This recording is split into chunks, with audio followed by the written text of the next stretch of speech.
Welcome to the show. Man, big day today. It's the January 3rd, 2020. This will be our New Year kickoff episode.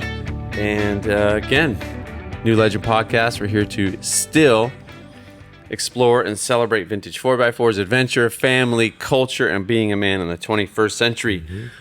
We are 27 episodes in. Really? Yeah. Dang. Impressive. Yeah, it's pretty amazing. And I think, is this Luke is back? Hello. Been a while. It's been a while. Since you've said you're sorry. Yeah. Keep going. But I think the last episode we did together was Summer Reflections 2019, which was like in the fall, September. Okay. Yeah. It has been late a while. August, September. So super stoked to have you back on the show. So we want to kick off 2020 in the right way. So in some celebrations, I think we have through those, it's not great, but it's still, we're super thankful. Through those 27 episodes, we have over 30,000 listens. That's pretty good. That's I don't know to me, that's pretty podcasts. awesome. That seems pretty good. To have people interested and engaged in what we're doing. Now that's 12 people like listening to it hundreds of times. That's right, maybe. And we've got new people. Like probably my favorite stat on the podcast is every week there's like 25 to 45, so like 30 to 40 people listening to episode 1. That's been consistent since we started, which is pretty exciting. Mm-hmm. So I think, and then hopefully they're going to pick out episodes. I think what most people do is pick out episodes that are interesting to them and just kind of work through the catalog. Yeah, for sure. That's pretty awesome. All right, man. 2020. So that is good. And I think one of the things for me is it's a testimony to just getting an idea, having a decent idea. Like for us doing a podcast it's obviously not a super novel idea. A lot of people do them now, but it was about just doing it. Oftentimes we dream about stuff, we talk about it, but just saying, hey, I think episode 1 it was you and me. I don't even remember what we talked about. I don't either. But it was like we just started talking about stuff. Talking about what the heck we're going to talk about. Yeah. And then we just started connecting with people and saying, hey, do you want to be on our podcast? Like we've done 2 episodes. We had some great sponsors and so all that stuff. It's just, it's a testimony to just doing something, picking a project and just start doing it. You have been sticking with it. I'll admit, when we first were talking about this, I was like, this is not going to last. But yeah, thankfully to your commitment, it's been sticking with it. We'll kind of talk about that, but to me, it's been way more rewarding than I thought it would be, and not again, just from feedback or like just personally getting to know different interesting people. Feedback means a lot. Like that, it's super special when someone says like, hey, what you guys talk about is inspiring me to get stuff done on my project. That's great. But even more than that, it's like you're inspiring me to be a better man and be a better husband and dad. To me, that's why we do it. That's an amazing thing. And so it's humbling and it's just getting to know people. What's fascinating about the podcast medium is there'll be like acquaintances, particularly like some of the building a brand episodes. Like I knew those guys as acquaintances just from the industry, but then you sit down and you start talking about your family and you start talking about personal things in a very quick, short amount of time. And you get done recording a 45 to an hour long conversation and you're like, dude, I feel like really close to this guy. And so that's a pretty special thing and probably the most surprising thing. Mm-hmm. So on this episode, we're going to reflect a little bit on 2019. We're going to talk about some goal setting stuff, non-traditional goal setting stuff, because I'm not a big resolution guy. And then we're going to talk about 2020. Were you ever? Like, did you used to, and then you're just like, yeah, for sure. Every year, like, I'm going to do this. I'm going to read more, or I'm going to do 50 push-ups a day. Like, I always had stuff like that, but I always fail. Like for 15, 20 years, you just keep failing at resolutions. So then you just stop doing them. You've reached max discouragement and you can't take That's it right. anymore. So we're going to talk about that. So let's talk about this. So what have we learned from doing the podcast? Like, you helped start it. You've done a fair amount of episodes. What have you learned about doing a podcast? I don't know if I learned it, but it definitely reinforced it that this is out of my comfort zone. And I'm like, it is fun to get feedback and talk to people. And they're like, oh no, you're doing great. Just keep talking. Yeah. So I'm trying to. Okay, that's good. I'm learning that this isn't for me necessarily, but I think it is. okay. Because what's funny is, like, Luke and I, our desks are near each other at the shop, and we talk about stuff all the time, philosophical stuff, issues of the day, controversial topics. And so, like, I think you're a really perfect guy to talk to because you're a deep thinker. So that's good. All right. Yeah. Yeah. And I'll talk about some things. Okay. Well, I'll What did you learn about? well, I want to keep going with you. That's Oh, not okay. enough. All right. Just one thing. One thing for me is, this is so hard because I don't know how to fix it. But, like, I discovered that I annoy myself and I talk too much. And like, beyond just hating your own voice. not that you get over. Yeah.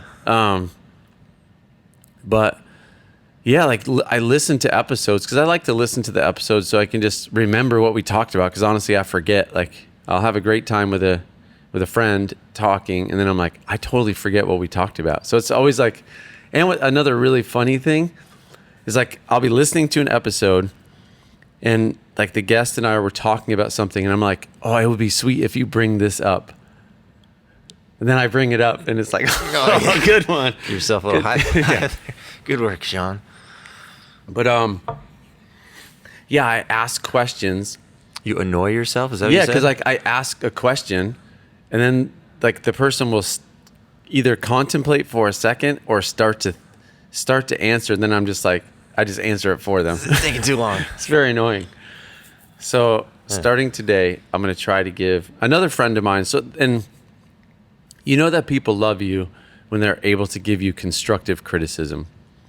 And oftentimes those people we push away sometimes. But, like, good friend of mine, Billy, who's been on an episode, he's like, dude, you got to let your guests talk. Like, you got to let them finish their thoughts. And I'm like, okay, well said. And then another friend of mine in a different context encouraged me. He's like, when you ask a question, wait 4 times as long as you think you should. So are you like starting to count in your head? Or how do Yeah, you- that's how what do I you- said. Why it's discouraging is I got can't some- fix it. It's really hard. So, anyway, so that's a commitment that I'm trying to make for 2020 is, like, let the guest, because, like, it's annoying to hear. I have the same 5 points that I repeat over and over and over because they're important to me, but I know they're not important to the guest. So, back to you. What are some other things you've learned about, even learned for us about doing a podcast? The podcast? Oh, man. Some other things I've learned. I don't know. It's, there's just I don't know. For me, there's just a difference of, like, when we're just chatting in the office and then getting in here for some reason, you get nervous and it's like my brain kind of shuts down Yeah. for some reason. But I don't know. That's not really a learning thing. But it's Well, trying it to is. trying to It's acknowledging. yeah, something. acknowledging, trying to figure out getting through that, I guess. Because, like, you're a thinker. I'm way more apt to just, like, thought pops in my head and bam, I'm just And it's going out. with it. You tend to think about, like, you want to think and process before you speak, right? Which doesn't work on a podcast because if I'm 10 minutes behind the conversation, it's everybody's just like, nope, we're on to this now. So I don't know. You got to help us. You guys that are, like, listeners, give us some feedback on that. Is pace important? Like, when you listen to a podcast, if the conversation is slow and contemplative and thoughtful, does that draw you in, or does it go like, dude, just get Next. to the point next? Yeah. It's probably a little bit of both. I learned another thing. If you just look, we were just joking. Our first, like, 5 episodes, we had this awesome pelican case that was literally like 3 feet by 3 feet by 1 Huge. foot, like this huge, awesome Pelican case. And we were at the Overland Expo West doing like we did like at least 3 or 4 episodes. Yeah. And if you've ever been to an Expo West or an Overland Expo event, you should go. Put it on your bucket list. But West is huge. Very spread out, and I think we just waited till the last day to do all 3 of them. So we're like running around with this enormous case. Dude, it weighed like 70 pounds. Like, no joke, It 70 was pounds. Substantial. And so, like, it was just one dude carrying that thing. He just gets so tired. Yeah. And, like, so we started refining the gear and Pelican makes awesome stuff. So we got this other little case. I've posted it on Instagram, but it's like a travel suitcase Travel size. suitcase. And it is awesome. And I remember the first time I flew to LA to do like a couple building a brand with Tom Hill and Matt from Freenote. It weighed in at 49.9 pounds. And after that, I'm like, dude, we got to get this thing lighter. Because you get to the podcast and you're like breathing heavy and huffing and puffing from No, it's just like toting this so thing ridiculous. around. Like, for example, like now we have, I think these are 5 or 6 foot cords. We really should. Yeah, did we have like 20-foot cords at the beginning? Yeah, we had Just 25 unnecessarily foot long. cords. Like the mic stands we've ditched the mic stand. Luke's brother Matt made us this nice little wooden mic stand that's super light and fits Super perfectly in the Pelican case. So just the gear. I think, did we have the Zoom recorder right at the beginning? We didn't at the beginning. We are had using those, those. like those That's big, right. big, like, Michael, studio our modules. sound engineer and producer, had to be at every episode. So actually, when we went to California, Michael came with Yeah. us with his laptop and his recording board, and it was just kind of crazy. Yeah, it has been a fun process of just refining Yeah. and getting that a little more dialed in so we can set up quick. And just learning, like, the first probably 8 episodes we did, I had a iPad and I had notes. And what I discovered, especially being someone that talks a lot and is like, my mind kind of races, I found that like I was a slave to my notes. And so like if I didn't get to the points in my notes, I would force the conversation that way, and it was unnatural. And it just felt the pace and cadence wasn't right. And so how'd you get away from that? Just stop setting Yeah, up I'm just notes? I'm just not going to do it. Just got confidence in yourself to wing it. Well, And I just forced myself to do it. Like, I'm not going to do it. It's like playing music without a chord sheet. It's like, ugh, I'm going to forget the lyrics. But you just got to go with it. And then it allows you. So what I do now, and I'll be interested, those of you that have been listening for a while, see if you've noticed. But I come up with like 1 or 2 points. So I'll just say like, hey, I'm talking to this person. I'm very interested about this aspect of this person or what they've done or what they're doing. And I just want to get around those 2 things. Wherever else the conversation goes, great. And so that's been really freeing and I think better. yeah, and that's sort of an interesting point. I've been thinking about that recently, actually. Like when you use those systems and you fall back on that, it sort of acts as a crutch. And like you're then just in your mind, you're like, oh, I need to go back to this instead of just going with it. And Yeah, I don't know if we've ever talked about this, but I read this like thing online. I don't know if it's true, but it makes a lot of sense in my life, experientially. Like that people are losing their ability, like some of their memory ability Yeah. to navigate because they just use Google Maps. dude, my grandpa he'll list out like 100 turns and like Yeah. go 1.2 miles on this until you see the chicken coop, and then you take a left, and it's like I'm just gonna. Can you give me the address? Yeah, that's right. I can't remember that. He's 90 years old and he has a better memory than me for that kind of stuff. And what I find is like I was with my daughter. We live in Ames, and Ames is like 40 minutes north of Des Moines. So like we go to Des Moines for like shopping and just different things. There's just more stuff in Des Moines. But my daughter Liv, who's 17, going to be 18 next month, she didn't know how to get back to Ames from Des Moines. And it's very simple. And that's not a knock on her. It's just like she's just like, I need my phone. Her Right. battery was dead on her phone. And so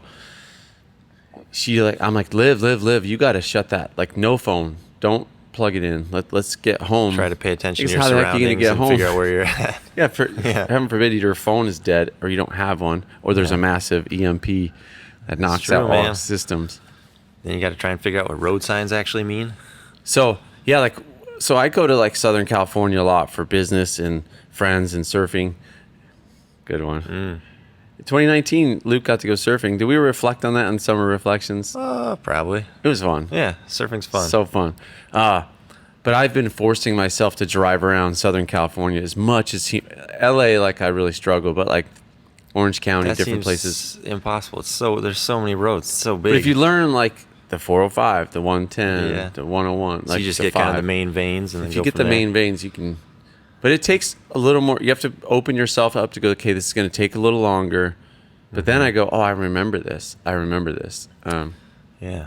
So it makes you wonder how many of those kind of things in the rest of your life are happening. Yeah. You're just falling back on crutches. Yeah, when you're like with a group of friends and you go like, "What's that movie?" Like, "Oh, what's that movie Yeah. from?" And then you're like, "Don't Google it. Don't Google Yeah, it." right. And then- yeah, so it's interesting. So that's anyway to the notes. Okay.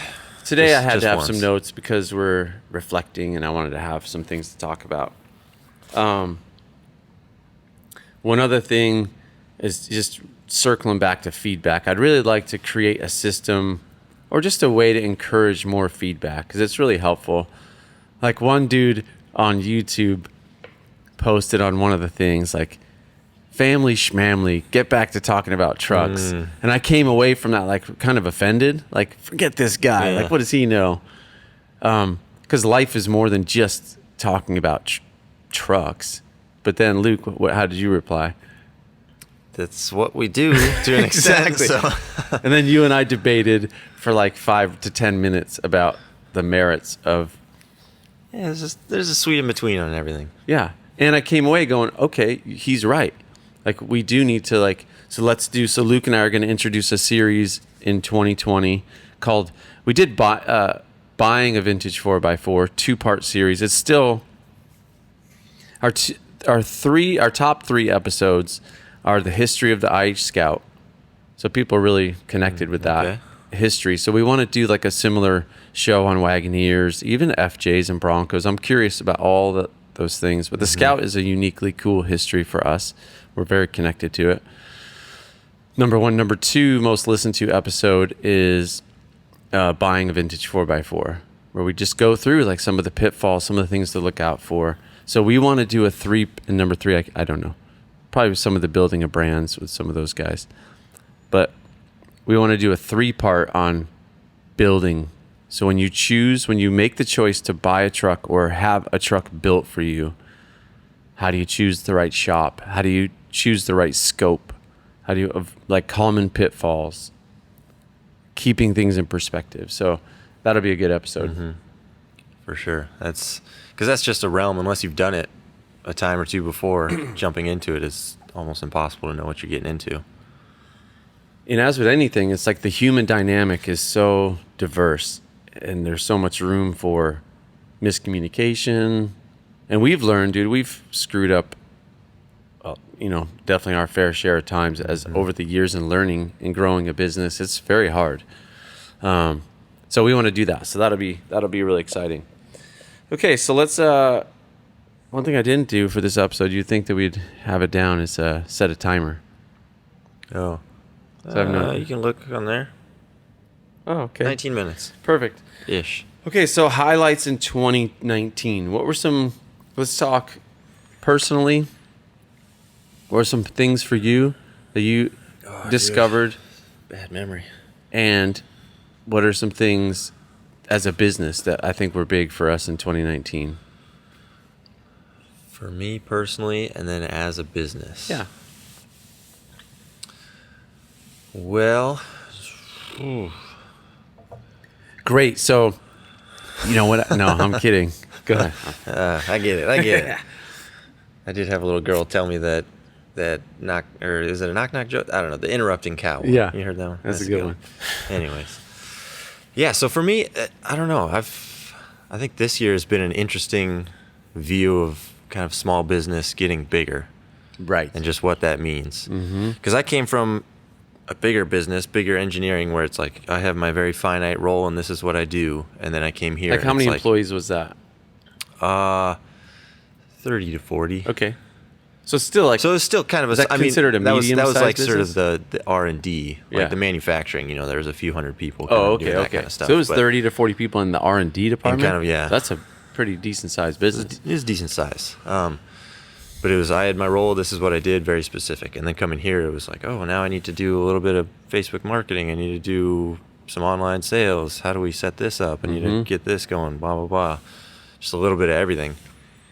And it's almost getting a little bit back the other way, Right. where it's I gotta be really good at a more specific thing a little Interesting. bit. You know, because I'm not really wrenching on trucks too much anymore, Right. which is sort of miss, sort of nice, sort of miss. Isn't that weird to think about that? Yeah, like just that when your business grows, it's one of the most difficult things is maintaining culture. And that's, I think, one of the things we Yeah. can both agree to. Like when you're small and just starting out with any entrepreneurial endeavor, it's like there's a little bit of sense of like us versus the world. Like we're in it together. Like they're just arm in arm. Like there's not a lot of money, not a lot of resource, but there's a lot of vision and a lot of excitement, and you're building something really cool. But then you kind of like build it and go, okay, now we have a little more money, we have better tools, but like we've lost some of the fire. Yeah. And we've been going through that, and we've tried to have some, we'll talk about this in a minute, but more reflection on like why that is. How do you maintain culture? And I think that goes, would you say it's a similar thing like personal? Could you do that in your personal life? What do you mean? Like have a goal, then you reach the goal and you start losing the culture. Like it's kind of stupid to think I about would say that. so. Yeah, and which is like this dude Casey Neistat. I just watched some video by him, and he said he's kind of reached a point in his sort of professional and just like in his career where it used to be all just look into the future, vision. Yes. And then like as he started doing things, he started reflecting on the past more, and so that vision is sort of like you have this much attention. How much is vision? How much is past? And he says that's starting to shift back. To reflecting on the So past. he's got a lot more reflection than like vision. He's not so much looking into the future. Interesting. Which is sort of an interesting change. But It is. I mean, for us, it was going from, we were each like, well, you were 100% of the business, but when I came out, I was 25% of the business. There's 4 dudes. Yeah, And right. now I'm Isn't that like, crazy? now I'm 5% or whatever. So Yeah. it's, I don't know. And what's interesting to also reflect, so we're not just, we're supposed to be, we're reflecting. Oh, okay. But not just on 2019, but on the last decade. We've been working together for 6 years, I think you said. Mm-hmm. And to me, it's inextricably tied from that story is the people. And like you've been just such a key person because I'm a guy that I have a lot of vision, and I have a lot of like, let's go, let's do this. But man, I'm not like the gifts and things that you bring to the table. Like were absolutely critical in our story, because you brought, hold on, let's put this in a system. Let's create a process. Let's think about the details. And others like Ben has brought key things, and Tyler's brought precision to things. Like there's all these different pieces that people have brought to now we have this really functioning, cool team. Mm-hmm. And I would say part of reflection for me is this year was pretty big in that we had like more social media people on board taking over that side of things. That's right, because you used to do all the social. Yeah, all of it, and then pretty involved, and so there was a transition of like sort of bittersweet to let that go, because I was like, there's kind of like this, oh, it's my baby type of thing. Mm-hmm. But then you realize like, no, I don't. Like, I'm not actually that good at this, and these people are good, and they have a passion and want to do it. So I just need to sort of like, not cut ties, but just like, this is their thing. I'll assist if necessary. Right. Which is sort of difficult to do. Yeah. But And we have a pretty, one thing I love about small business is like, sky's the limit. Like we are bound to roles and gift sets, and like, because you just, like to have you tearing trucks down in the shop, it would be a waste of your talents and resource, So like we have to fit into roles, more defined than they used to be. Like, because when we were really small, we're still relatively small as a business, as far as business goes. But in our space, we're growing, and specialization's like a real thing. Right. Yeah. Before, it's like you're generalist. You do everything. Right. Everybody was doing everything. But like, for example, so one of our guys was reflecting like the first Legend Series truck that we built in 2016, 2015. I think it was 2015. 2016. Like, that was a good truck. To today's standards, it's still a good truck. But it's kind of like, it's our current trucks are way better. Because we have guys that just do sheet metal and they're dialed on it. Whereas before, Luke would like do a set of floor pans and then go ship 10 packages and go do some social media. Then, you know, it was like, you can't be as, like, when you hone in on a craft, you get better. So that's interesting. And I would say from the business standpoint, a reflection, I suppose, would be just not thinking that, you know, one particular department or aspect or skill set is above the other. Yeah. But thinking of it as kind of, it's this whole body and it all needs to work together. All the parts, you can't, you know, if you're missing one, it's not going to work out. So, and that's some of the culture to maintain. Because, like, I mean, we're being transparent a little bit, but like, like literally, our shop is 2 stories. Like, and Luke and I are upstairs in the offices, and the guys are downstairs, and it's like an easy temptation to go like, oh, those guys are just up there watching YouTube videos all day long and eating apples. Half of that's true. That's right.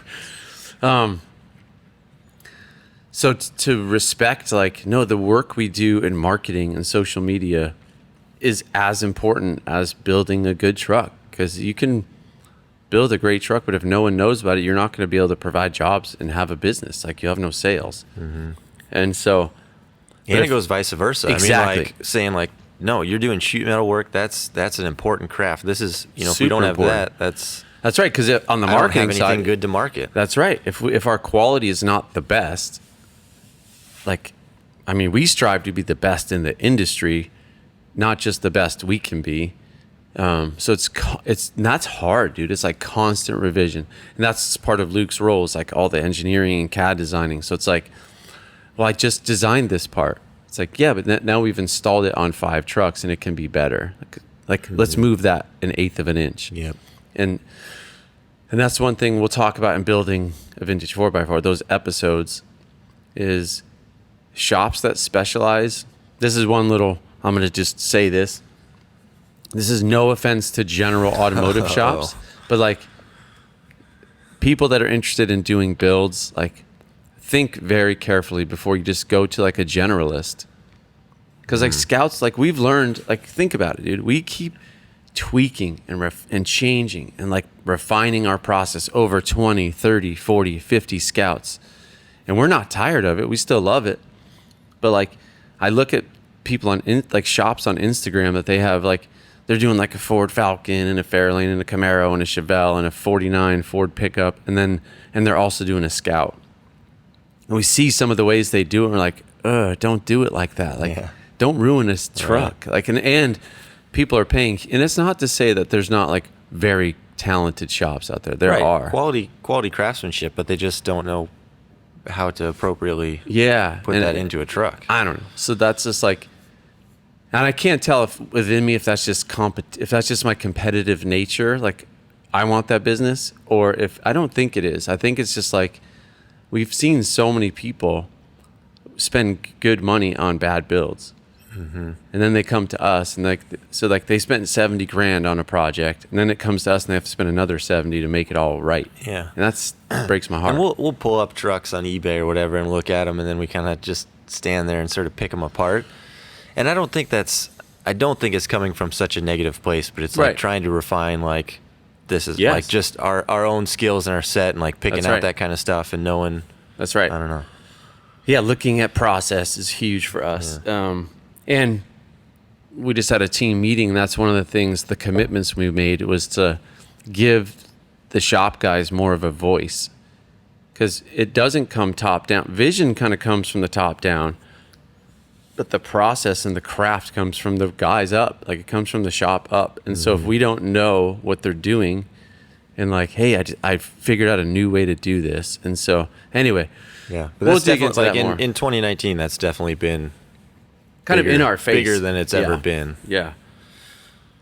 Let's keep going. So I think our business pathways are becoming more clear. Like what we have to do, how we need to execute, how do we need to take it to the next level without always having to take it to the next. Like we got to do something bigger and badder. It's like, no, let's just keep doing something really well. And you've probably been one of the most shaping influences in my life around like, you've been hammering on this and we've debated this endlessly. Like doing one thing and doing it really well. That's not the kind of person I am because I get tired of stuff. But I really see the truth in that. While certain risks and certain things keep you fresh and keep the guys excited. Right. For example, we build a lot of Scouts. We're introducing Wagoneers, which we have some awesome stuff planned for 2020 in our Wagoneer department, and they're great rigs. And our Wagoneers that we've built have been really incredible, like come out awesome because we're learning them. We've done probably had our hands on about 5 projects so far, and we're just continuing to learn and grow.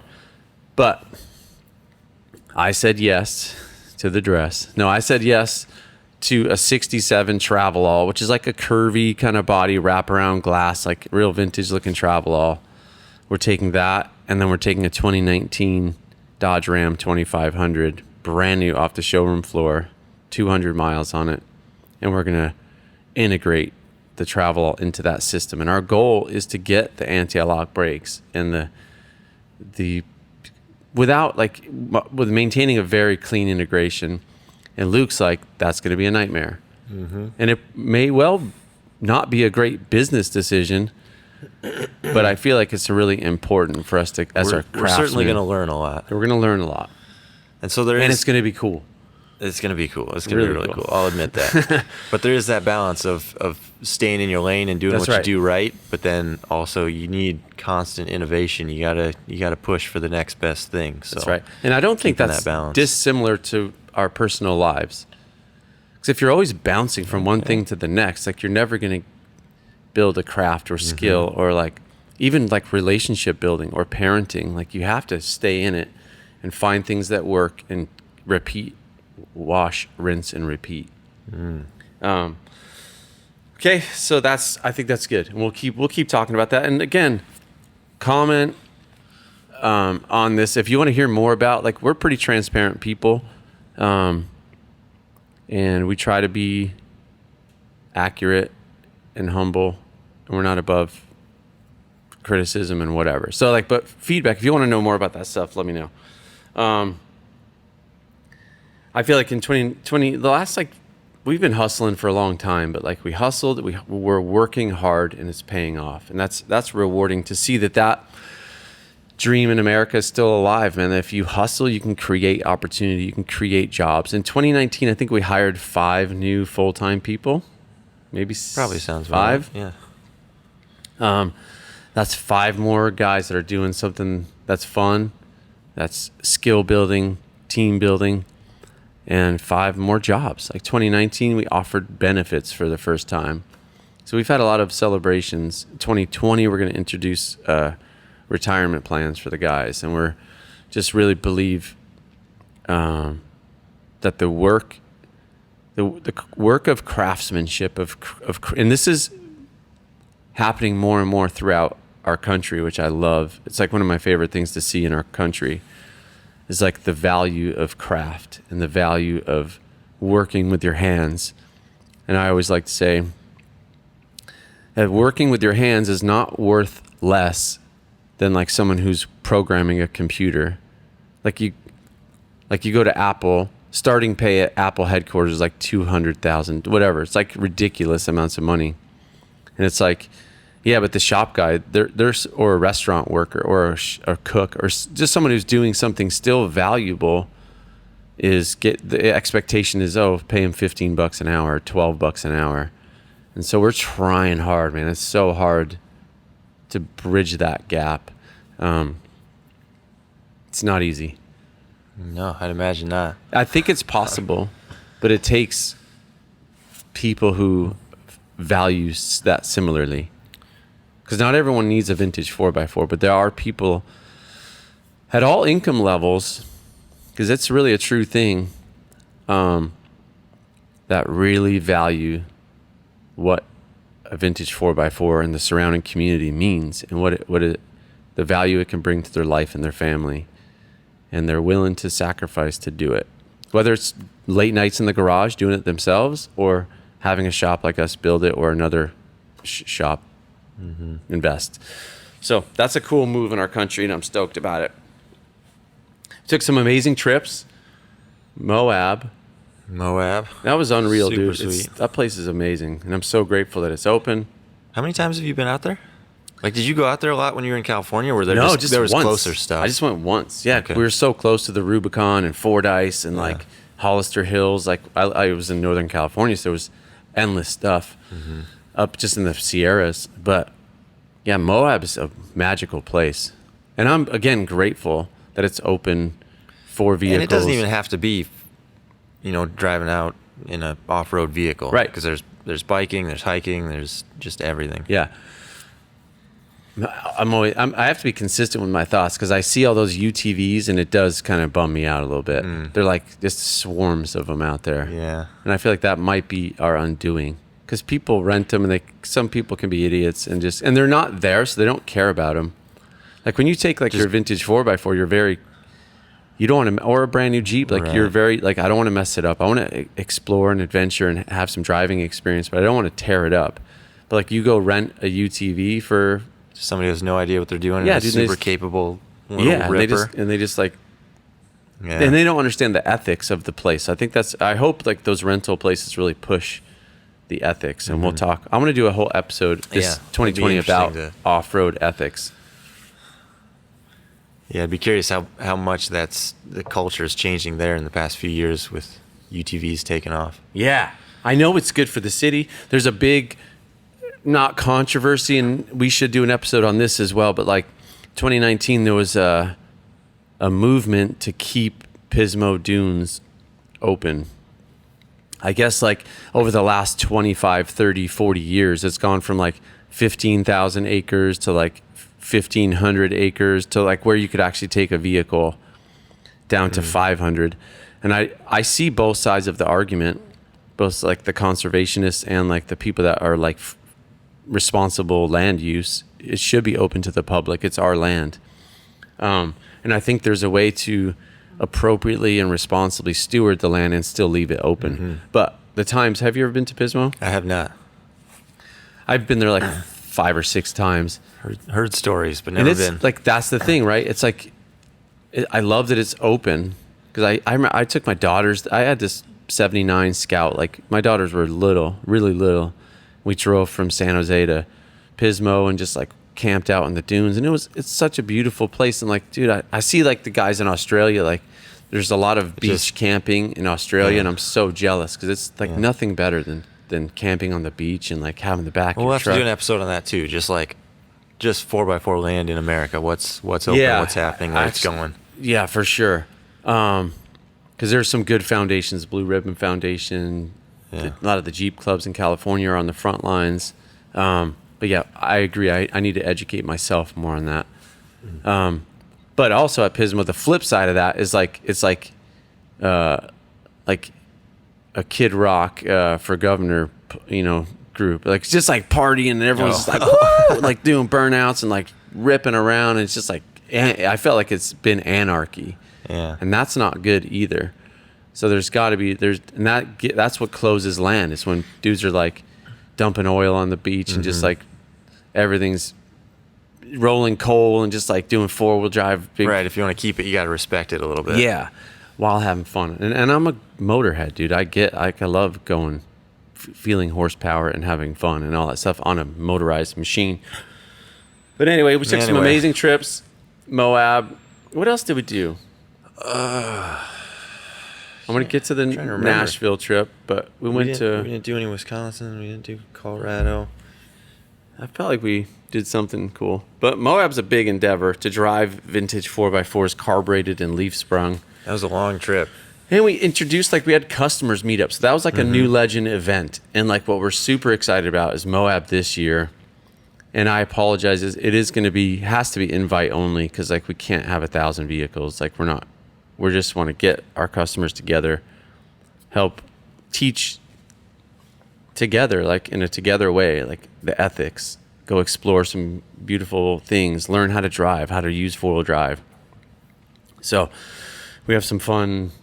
We did some good shooting. We have some good stuff. And that was a new thing for 2019, getting kind of a customer meetup trip going.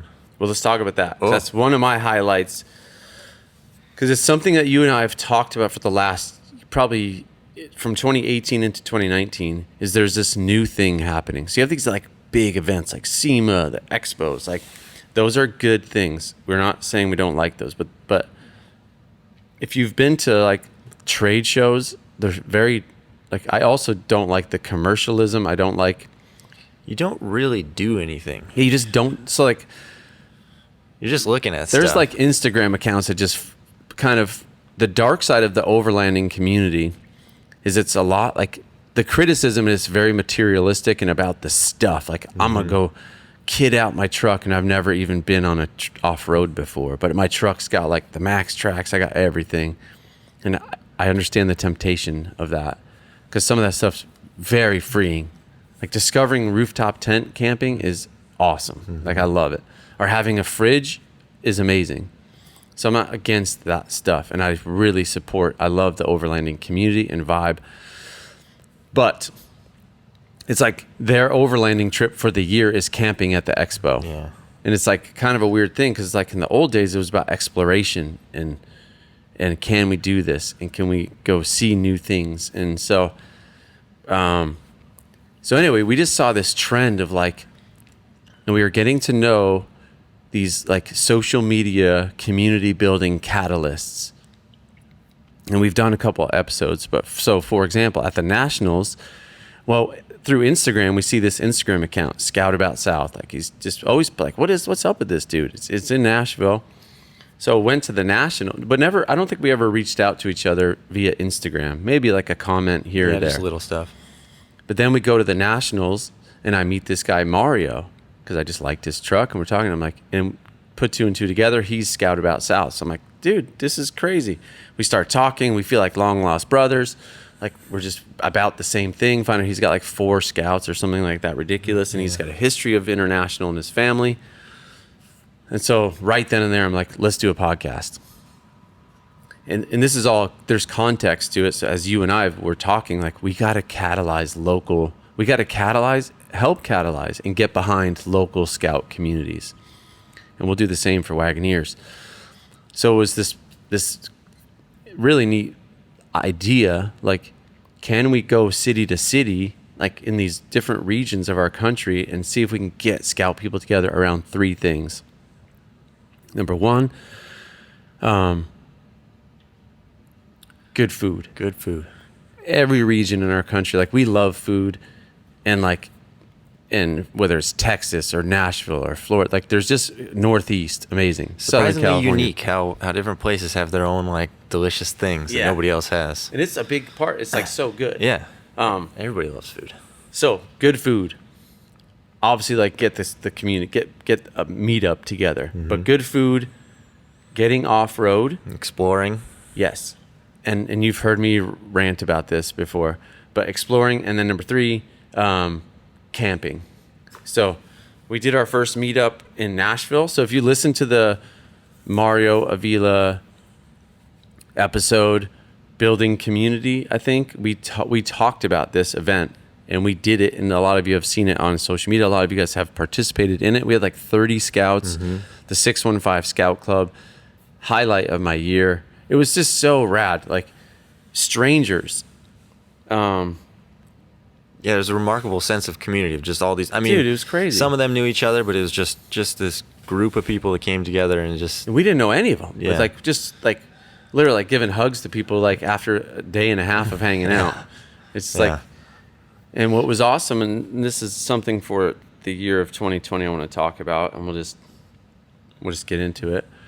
It's like I feel like because we've been talking about this, and it's why one of the reasons we do this show is to like show that we have humans and Americans, we have more in common than we have not in common. And so like group of 50 strangers come to like you said, some of them knew each other, some of them didn't though, can come together. We can have a great time of true fellowship, hanging out, connecting about memories and all this stuff. And not once did anyone care, like, what is your political affiliation? What do you think about whatever hot button issue? None of that came up. Mm-hmm.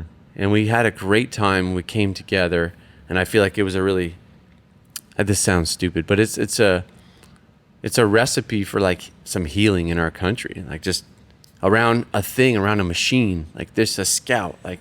And what was sweet is we had, Greg was there with his sweet new Legend truck, and then there were dudes with like $600 trucks. It's like, I just got this thing running, man. It's like, awesome. Sweet, let's do it. Let's go. We all had fun. Yeah, and like great. They did a great job. Like, really set the prototype for an event that we're going to continue to do in 2020. Good food, obviously. Like, just there's an assumption there's going to be good people. It's like get around a catalyst who's like doing cool things in their city, bringing people together. So identify those people, identify the city where cool things are happening in the Scout community or in the vintage 4x4 community. And then let's get some good food. Let's go off-road, so we're not just going to sit in a parking lot with our hoods up and talk about how cool our trucks are.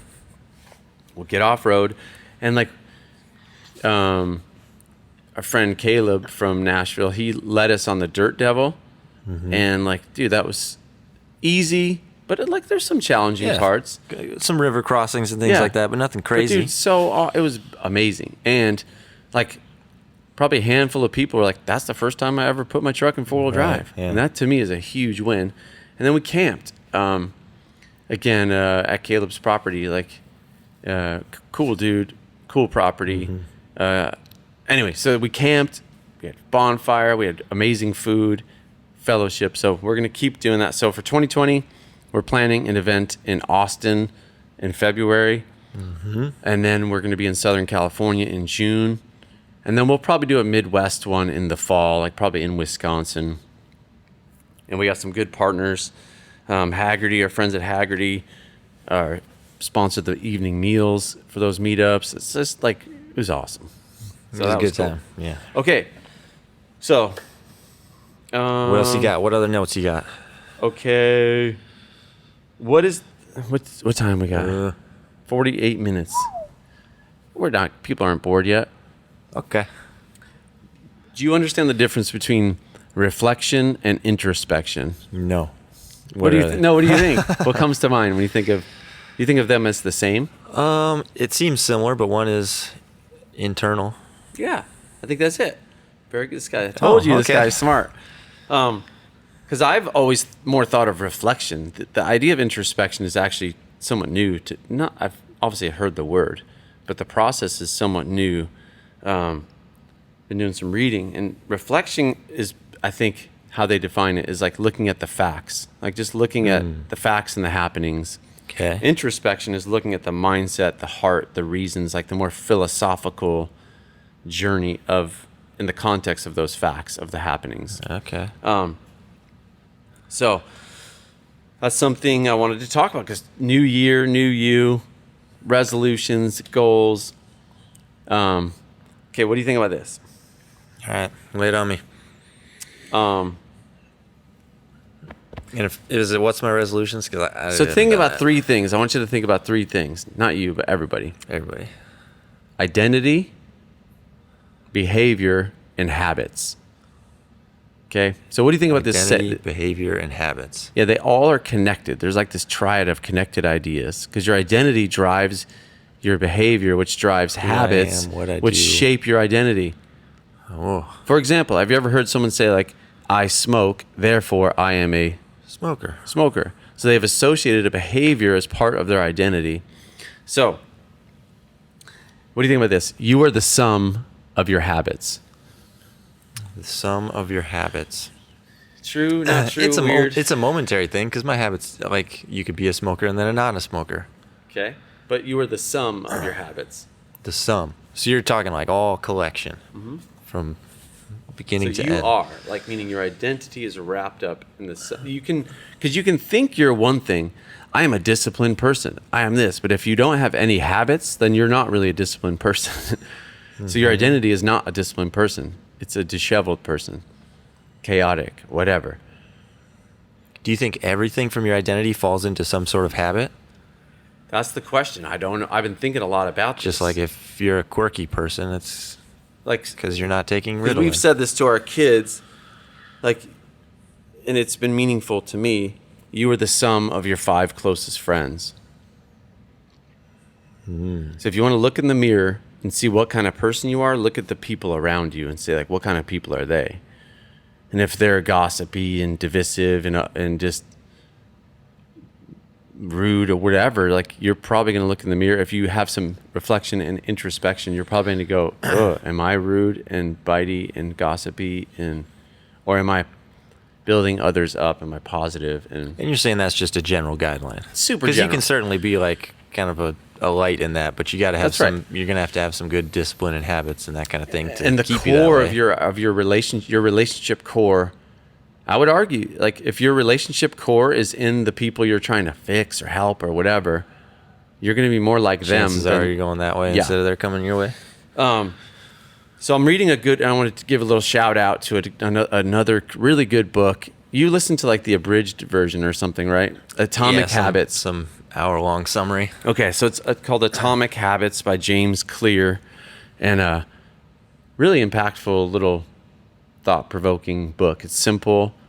He says something that's stuck with me that we've been debating around the shop. You don't rise to your goals, but you fall to your systems. And so as we think about goals and resolutions for 2020, I've been thinking much more about habits and systems than I have. I haven't set any goals, but I've set that I want to introduce habits and systems. And you're kind of using those words interchangeably. Habits and systems. I think so. Yeah. I think so. Just kind of disciplines that you put around yourself. Yeah. For example, I want to lose 50 pounds.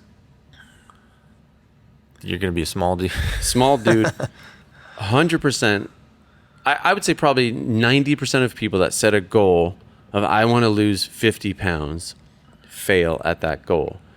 And you fail at that goal for 5 years in a row, and then you're really down on yourself and you're like just bumming. So, for example, instead, because I love to eat and I don't have a ton of self-discipline, so I've said 2 things. I'm going to skip breakfast. We can talk about that. You're a big breakfast guy. And you're just like, this is an example. This is an example. Yeah. And reality. This is real for me. You want to lose 50 pounds? No. Okay. But because I'm getting older, my metabolism is slowing down. I've always had I've never had to like work out or whatever to maintain my fitness. Well, not my fitness, my shape. But you've implemented habits of like, you're just kind of daily active. Yeah, daily active. I try to like for example, like this is fun to dig into. I don't eat breakfast because I'm too undisciplined at lunch and dinner, and I enjoy those meals too much to go because I just want to eat a lot at lunch and dinner. So it's just a straight calorie game. Could be stupid. I'm no nutritionist. Everybody's got their own science behind it. Yes, and then I'm not going to eat after dinner. So like if I do those 2 things, if I implement those 2 things as a habit and as a system, I don't have to worry about the goal of losing 40 pounds. And I set myself up for success because like it's easy to go like I'm with and that doesn't mean I'm a slave to it. Like I can eat a breakfast if like when we travel and on road trips, I love like cooking up a good camp breakfast. Or if my wife Heather, she's like, hey, I made us breakfast. I'm like, I'm not gonna not eat it. But as a general rule, I don't put it. It's not part of my habit. Number 2, a smaller one down the road is like I make sure to make the rounds at the shop. There's a number of things that accomplishes, but the discipline of saying like, I'm going to make the rounds 3 times a day at the shop, or I go visit the guys in the paint shop, in the sheet metal shop, in the finish department. Probably annoys people, but to me it's exercise. I'm physically like zipping around like our campus, And You do walk quick. Yeah, and I'm staying in touch with the guys and letting them know I care about you. I care about our process. I want to stay educated. So anyway, what do you think, man? So you're strictly like a goals without habits are dreams. Yeah, maybe, but you need And dreams are just dreams. Dreams motivate, man. You need it. But like, so for example, I know you love like investing in the future. So did you say like, I want to have X amount of money in the bank by this amount of time, so therefore or did you just say I want to be a person who I believe in this principle, so I'm going to make little habits to invest? Yeah, more so that way. I believe in this principle, and so what's going to get me there? What are things I can implement now? Yeah, to do that. So I don't know, because I think setting very like hard target. Well, and it depends what it is. But when you set hard target stuff, there's so much room for variables, so you can not make that. But at the same time, setting hard target stuff like gives you a very definite. I gotta do more of this, or I gotta do more of this to get to that level of something. And with business, I think it's the same business down to like personal goals. For example, like my wife and I, we've been married for 25 years, and we've definitely had our ups and downs and like hard seasons, as any couple does. But one of the things, instead of saying like, well, the dream was I want to have a healthy, good relationship with my wife. The system was like, see, I could have said, we're going to spend more time together. And then I think I would have, that's so open for failure and interpretation. Vague. So instead I said, we're going to institute a weekly date night. Now we're at a season of life where our kids are older. It's possible. And that doesn't mean we go to fancy dinners. It might mean coffee and dessert. So but it's a scheduled time to go, we're going to just have some relationship time. Life's busy. Kids are busy. We're not going to talk about kids. We're not going to talk about business. We're just going to hang out with each other. And are those, when you're setting up these habits and that kind of stuff, is it just sort of in the ether, you're just saying it, or are you writing this stuff down and like making commitments to, great point. This is what we want to do. This is our goal. Here's 6 ways to accomplish I write it that. down, but some of them you don't have to. You just talk it out internally, and you go, I'm going to commit to this, to being better about a date night, or like mornings at the coffee shop. You're kind of holding each other accountable. Yeah, then it absolutely is account, because it'll be Friday and Heather's like, hey, are we going out this week? And I'm like, oh, sorry. Like, now it's better, I think, if you go like every Tuesday, but then like, because habits can also become mindless routine, and then that's not good either, just to live on cruise control when you miss the sense of why you're doing it in the first place. So I think, man, that's why introspection is a thing I want to do more of, like reflect. Why did we implemented this thing at the shop, it worked, or it did not work, why not? And like, let's take the time, rather than just saying like, someone blame it on outside forces or happenstance, to really dig in and see why are our employees not getting along, or why are they getting along great? And what would you say? Is that the first of the year you do that, or is that a monthly thing, or is that a daily thing, or where do you think that falls? I think for me, and everyone's different, but my point would be like, if everyone that listens to this podcast would set aside some time and make that a habit.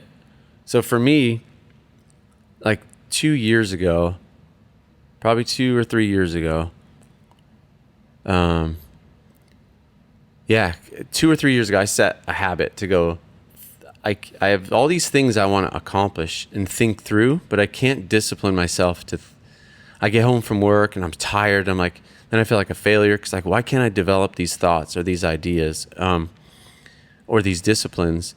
So what I said was, instead, 3 days a week, I'm gonna wake up early and go sit at a coffee shop, put on my headphones, and just have time to think about business, think about my personal life, my family.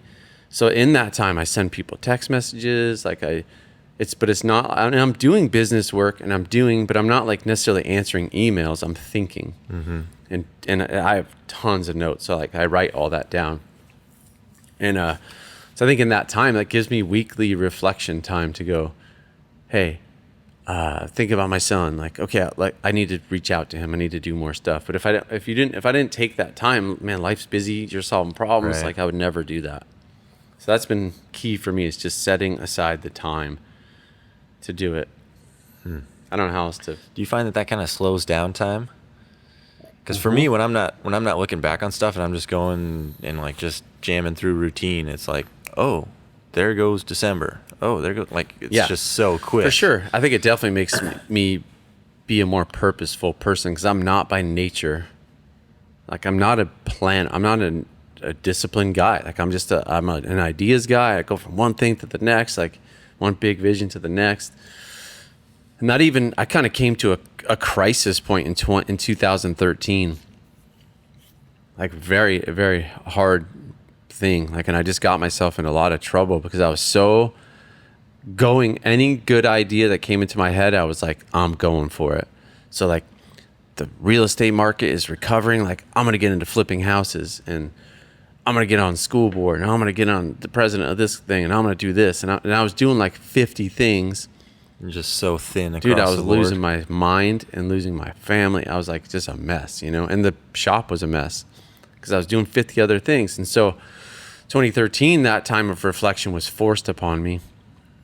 And I just said, like, the goal for really the vision for 2013, 2014 was one word: focus. Like, focus. No, bam. So I like let my term at school board expire. I actually just retired from the soccer board. Like, I did all this. I sold all the houses, all the flipping business. Like, I just said, like, anything Scout is the best thing that we got. And out of that, 2 years later came New Legend, and like came all this great stuff, like, because I just focused.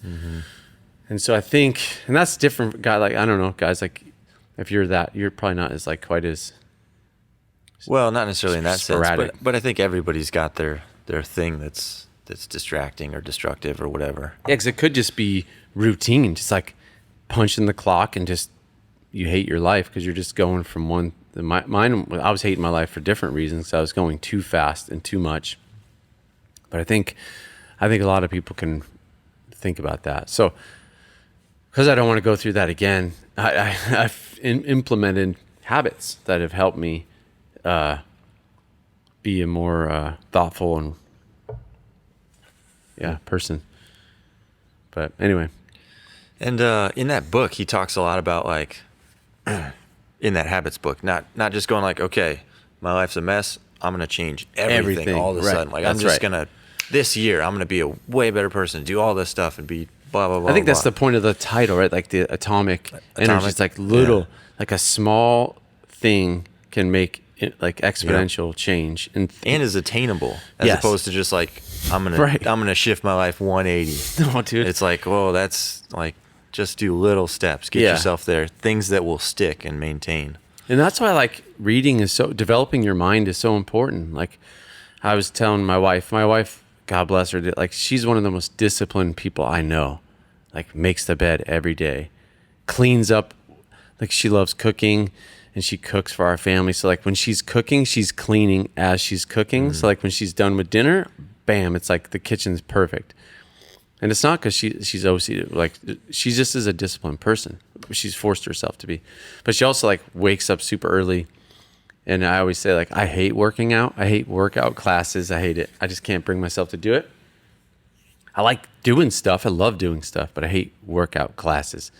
But she's like, I always say, like, she's waking up early to go build her body and just stay healthy and all that, stay in shape and all that kind of good stuff. And, like, she likes the camaraderie and social. She loves all of it.